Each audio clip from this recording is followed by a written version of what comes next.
Martin Luther, un destin de Lucien Febvre. Chapitre 1er de Köslin à de Nifl, 2 de Rome aux indulgences, suite. Et cependant, Martin Luther se taisait encore. Fils respectueux de l'Église, il s'efforçait de couvrir par piété filiale une honte trop manifeste.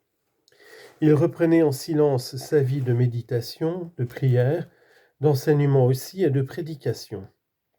Staupitz le soutenait toujours.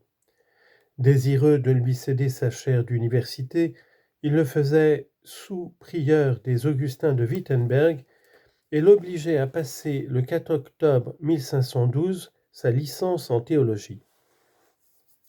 Docteur le 19, Luther inaugurait par 2 cours, l'un sur les psaumes, 1513-1515, l'autre sur l'Épître aux Romains, 1515-1516, des fonctions professorales qu'il devait occuper pendant près de 30 ans.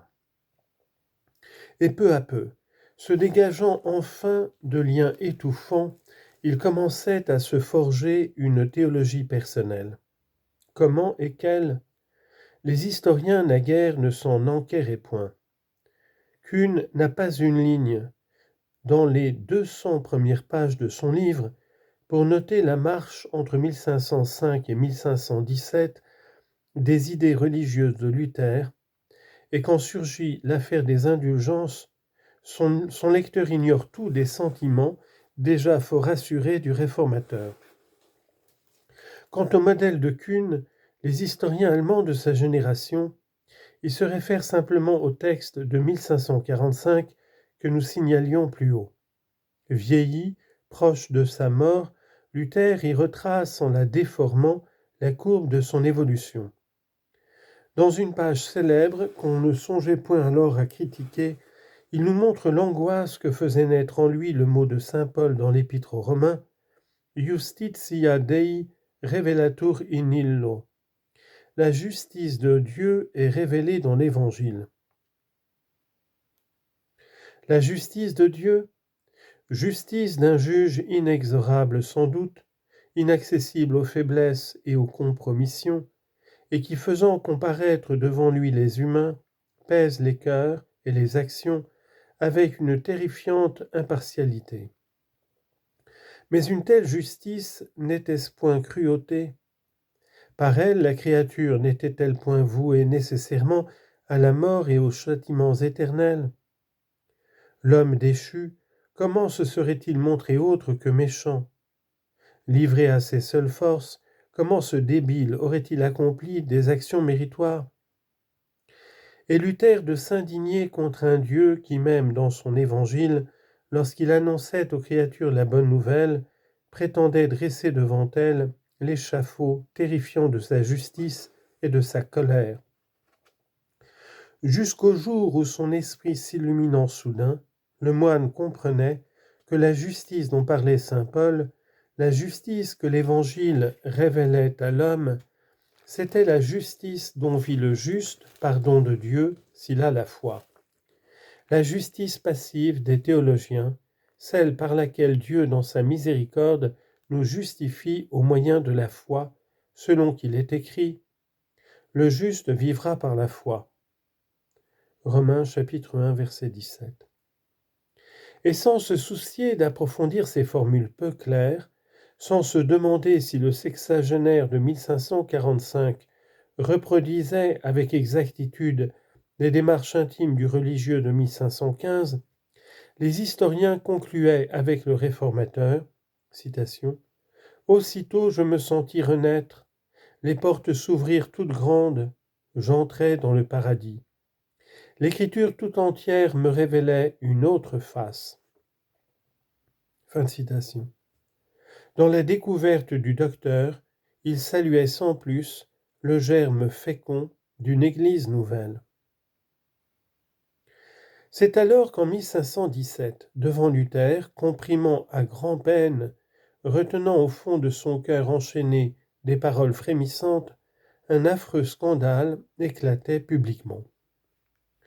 Octroyé par le pape à un jeune homme de 23 ans, Albert de Brandebourg, qui en moins de 2 ans venait de recevoir successivement l'archevêché de Magdebourg, l'évêché d'Halberstadt et l'archevêché de Mayence, des indulgences étaient prêchées et vendues avec un cynisme tellement blasphématoire que devant ce trafic odieux, devant l'affirmation 100 000 fois prodiguée par des mercantis en habits religieux qu'avec de l'argent les pires péchés peuvent être effacés, Luther clamait enfin d'une voix vengeresse une indignation trop longtemps contenue.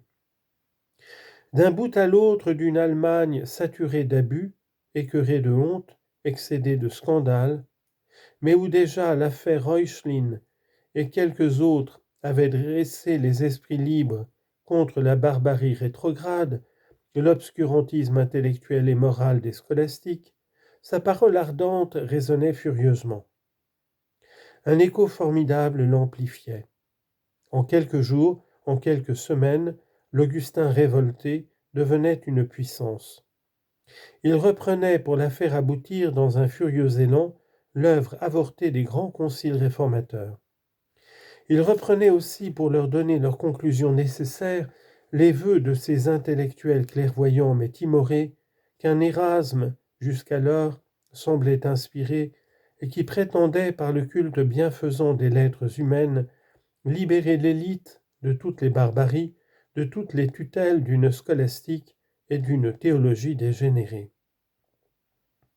Mariant sa voix à celle d'un Ulrich de Hutten, Luther proclamait devant les foules retournées la joie de vivre formidable d'un siècle en qui se mêlaient Renaissance et Réforme. Il lançait son chant de triomphe, de libération, à tous les échos d'une Europe qui semblait à son appel se réveiller et surgir d'entre les morts. Et vainement le pape, vainement l'empereur, lumière vacillante d'un monde qui s'écroulait, tentait d'intimider le pauvre moine dressé devant leur puissance séculaire. À la diète de Worms, le jeudi 18 avril 1521, ce qu'à la lueur des torches, dans la grande salle pleine à déborder d'une foule qui lui soufflait son haleine au visage, Luther, debout, face au César germanique, face au légat du pontife romain, affirmait, d'une voix que ses angoisses rendaient plus pathétique encore, ce n'était pas seulement la déchéance d'une papauté usurpatrice et dégénérée, c'était plus et mieux les droits imprescriptibles de la conscience individuelle. Citation. Rétracter quoi que ce soit, je ne puis ni ne veux, car agir contre sa conscience, ce n'est ni sûr ni honnête. Fin de citation. Paroles immortelles.